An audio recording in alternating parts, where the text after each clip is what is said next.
Nos vídeos anteriores, vimos a diferença entre análise financeira e análise econômica. Agora vamos atentar para os atores sociais que podem estar envolvidos no projeto para entender o que os fazem acreditar, quais são as suas motivações e como eles medem custos e benefícios. Empresas privadas variam desde lojas e restaurantes até indústrias florestais, pescadores, hotéis, geradoras de energia. É como nós, eu e você, e o negócio que gerimos. Uma empresa privada trabalha principalmente para o seu próprio benefício e busca maximizar a quantidade de dinheiro que pode gerar. Os seus custos são os salários pagos aos empregados, a compra ou aluguel de equipamentos e instalações ou os impostos a serem pagos. Elas medem seus bens pela receita dos serviços ou vendas, dos juros dos investimentos feitos ou dos subsídios governamentais. O banco negocia em dinheiro. O banco paga às pessoas pelo dinheiro emprestado na forma de juros, e as pessoas pagam ao banco juros pelo dinheiro que tomam emprestado. É exatamente a mesma coisa quando você paga a um proprietário por alugar sua casa ou parte dela. As pessoas pagam umas às outras pelo empréstimo de dinheiro. Como uma empresa privada, elas desejam fazer tanto dinheiro quanto possível. Então elas estão interessadas em emprestar seu dinheiro para projetos ou companhias que possam trazer um retorno maior e mais seguro do seu investimento. Basicamente, o governo existe para manter a ordem numa sociedade e nos mantendo numa linha de conduta. Todos nós pagamos para que o governo possa manter a polícia e o sistema judiciário garantindo o cumprimento das leis. Como o interesse privado está tipicamente preocupado consigo mesmo, se uma fábrica lança algum tipo de poluente no ar de forma a prejudicar pessoas ou suas propriedades, isso poderia se constituir numa externalidade. Uma externalidade é quando a população recebe um custo ou um benefício que ela não escolheu. Poluição poderia ser um exemplo de externalidade negativa, porque o poluidor não ganha nada para tentar reduzir uma externalidade. Esse é um problema que as empresas privadas facilmente ignoram. Um exemplo de externalidade positiva poderia ser algo como um apicultor que mantém abelhas pelo mel, mas beneficia as terras vizinhas que têm as plantações polinizadas. Então, um apicultor quisesse cobrar pelo serviço de polinização, internalizando os efeitos externos. E eu tenho certeza que a maioria dos apicultores fazem isso. No entanto, nem todas as externalidades positivas são tão simples de se internalizar. É aí que o governo pode ajudar, tentando prevenir as externalidades negativas e promovendo as externalidades positivas como benefícios públicos. Se alguma atividade produz uma externalidade negativa, como a poluição do ar e da água, então o governo poderia taxar ou ainda tentar prevenir essa atividade. Taxar alguma coisa é implicitamente dizer: você pagará a todos por essa atividade ou essa coisa. Se uma atividade produz uma externalidade positiva, como manter um parque público ou que proporcionar medidas de controle de enchentes, então o governo poderia querer subsidiá-la ou pagá-la. Subsidiar alguma coisa é dizer implicitamente: todo mundo pagará por essa atividade ou coisa. Numa análise de custo-benefício do ponto de vista fiscal, o que se constitui em custo para o governo são subsídios e outros custos envolvidos em qualquer nova obrigação que ele deva cumprir como resultado do projeto, como a manutenção de uma nova estrada ou a iluminação pública. Um benefício ou um ganho é o dinheiro proveniente dos impostos e multas. Porque os governos, teoricamente, têm responsabilidades com as necessidades coletivas, eles têm um interesse mais amplo nos efeitos desses projetos sobre a sociedade. Eles medem os custos e benefícios em termos de entradas e saídas, mas os governos não são necessariamente incentivados a tentar maximizar o montante de dinheiro nos cofres públicos. Com uma única empresa ou com um governo é fácil ver como eles estão ganhando e perdendo. É somente uma questão de: é um projeto ou decisão que está fazendo um determinado recurso maior ou menor. Mas se incluirmos toda a sociedade, precisamos de um entendimento diferente. O que constitui um ganho ou uma perda do ponto de vista social? Por agora, vamos imaginar que esse seja o único país, ok? Então não importa se esse país está dando ou recebendo dinheiro de outros países. O que pode acontecer nesse país para que aumente ou reduza a sua riqueza?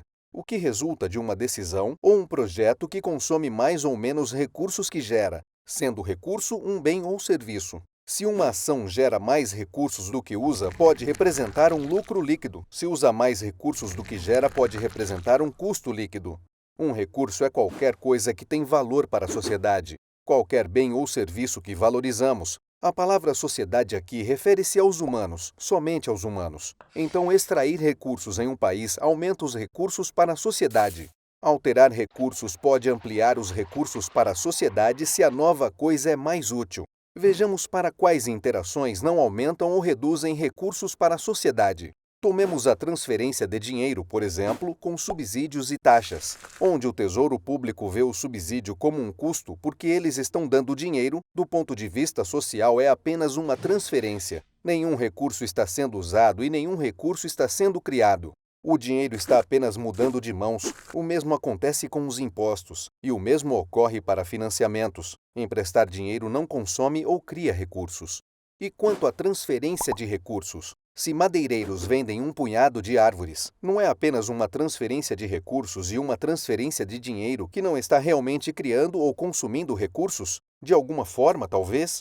Mas o que é importante não é tanto a ação da troca, mas o que esse dinheiro representa nessa troca. Os madeireiros cortam, transportam e então transformam as árvores em recursos utilizáveis. O preço é a medida de como muitas valorizam esse serviço e o produto. Na teoria, você está pagando um certo preço porque ele é justo, pelo menos para você. Então, o valor da venda é a medida do benefício para a sociedade. O custo é todo o recurso consumido na operação florestal. O custo de todo o trabalho e maquinário para o corte, transporte e beneficiamento de todas as árvores. Assim, parece que estamos fazendo uma análise da perspectiva privada. Mas a diferença aqui é que temos de dividir em todos os demais atores. Se essa terra estava sendo usada pela caça antes do corte das árvores, a perda considerável de habitat pode constituir uma perda mensurável para os caçadores.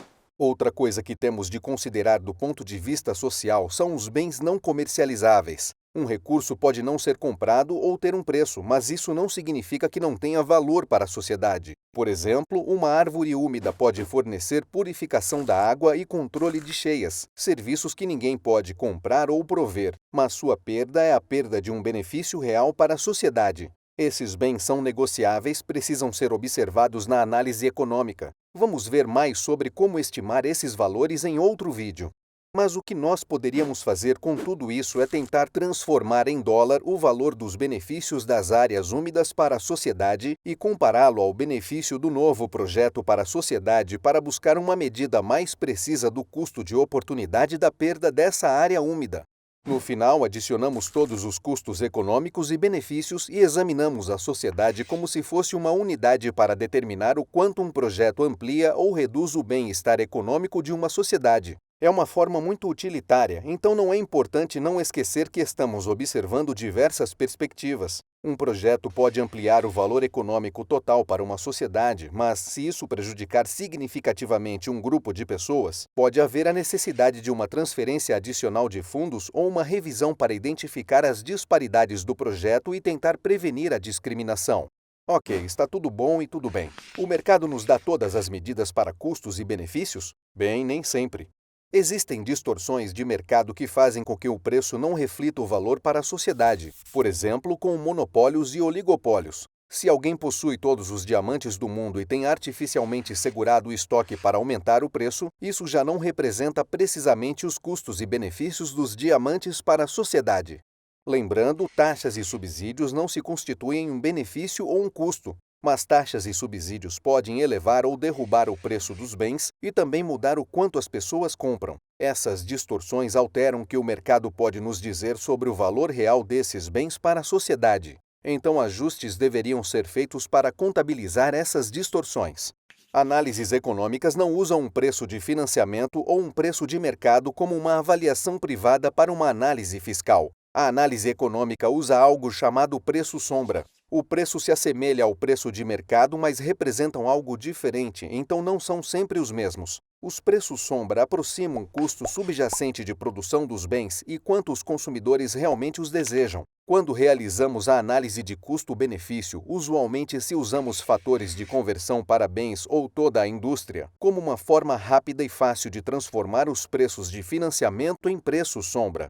Ok, resumindo, uma empresa privada mede custos como todas as despesas que eles precisam pagar de salários até aluguel de equipamentos e impostos. Os seus benefícios são lucros das vendas, subsídios e juros de seus investimentos. O governo, no nível fiscal, está preocupado com variações no seu tesouro. Custos para eles é o dinheiro gasto com subsídios e benefícios, o dinheiro proveniente de taxas e multas. De uma perspectiva econômica ou societária, custo é o recurso utilizado para um projeto ou atividade, e os benefícios o valor dos bens e serviços produzidos. No próximo vídeo veremos inflação e a diferença entre valor real e nominal.